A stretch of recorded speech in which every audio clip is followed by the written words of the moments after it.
Hello everybody, how you doing? Good day. Hope you had an awesome Wednesday. My Wednesday was pretty good. Pretty uneventful. Like I said yesterday, I didn't think I'd be doing much. I was able to get together with Jesse and with my sister Heather. The three of us saw Ant-Man, Marvel's Ant-Man. So that's really all I did. I talked with my grandma a little bit afterwards and a little bit before. And that's not true. We had a surprise visit today from an old friend who used to live right down the street and moved away when we were like 11, 12, 13. Don't remember exactly when he moved away, but we were pretty tight with him. He was our neighborhood friend. For the most part, and so he came to a few of our birthdays and things like that, me and Josh.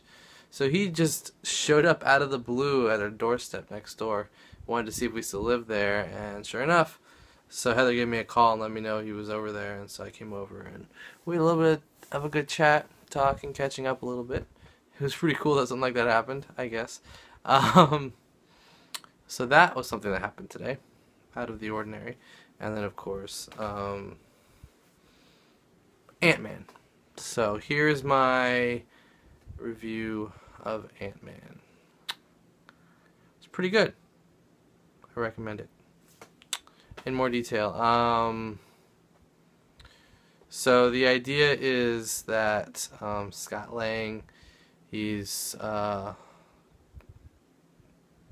convict, getting out of jail, trying to get his life back on track so he can spend time with his daughter.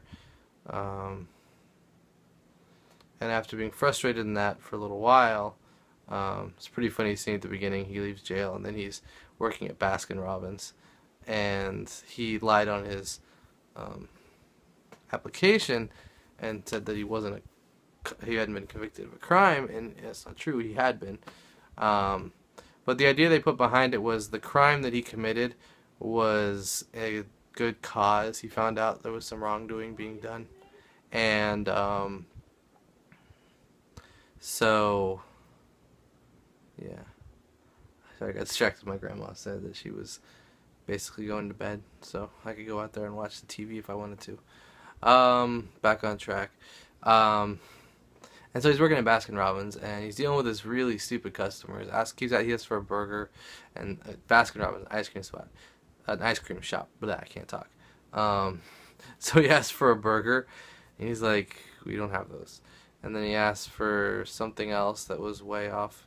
He doesn't want that either. And he's like, "We're an ice cream shop," and he's like, "Well, I'll take whatever you have that's hot."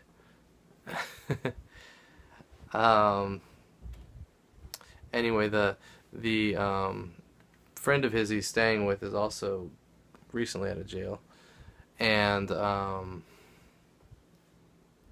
so he comes back, lets him know he was fired for lying on his application, and the response was, Baskin-Robbins finds out everything eventually, or something like that.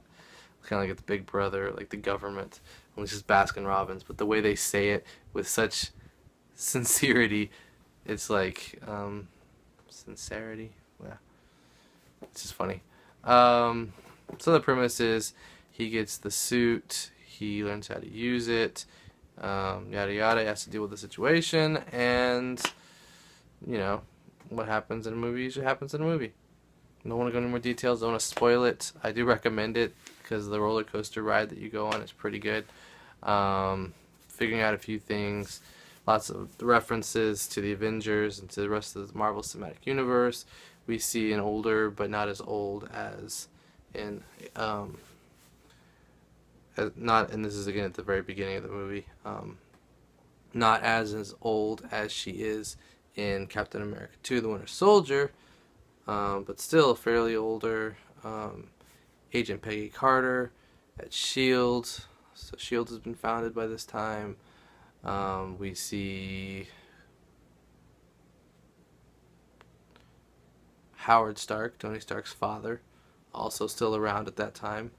In 1989 is when it was. And it's pretty interesting to see um, Michael Douglas, who played Hank Pym, the original Ant-Man, they throw in little touches there to basically say that yes, Ant-Man existed back then. But in this scene, they CGI his face to make him look younger, and that's fine. It's almost like you don't realize it. It's like, wow, he looks good. Okay.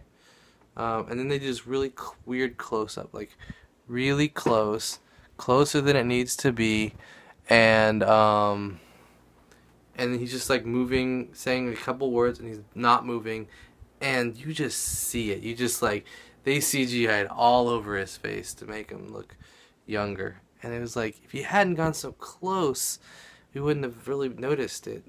But because they did, it's like, they did that. And they took me out of the movie, even though it was at the very beginning, so I wasn't fully in it yet. Still interesting. Pretty good. In credit scenes, there's one after the animated credits, and then, but before the credits roll, then they show the deleted scene, or the after credit scene, and then they have the credits roll, and there's another after credit scene, not directly connected to this movie, although loosely connected to this movie. But yeah, I won't spoil it for you. Just check it out. It's worth it. It's a pretty funny scene where he is going to go to one of Howard Stark's old storage facilities, and then he gets there, and it's not what he expected. And it's funny the way they handle it. But yeah, like I said, definitely check it out. It's worth it. So I'm going to close out the vlog here. Hope you enjoyed my review and my interesting situation that happened earlier in the day. And tomorrow, I got library and Bible study. So, good night, everyone. I'll see you tomorrow. Bye.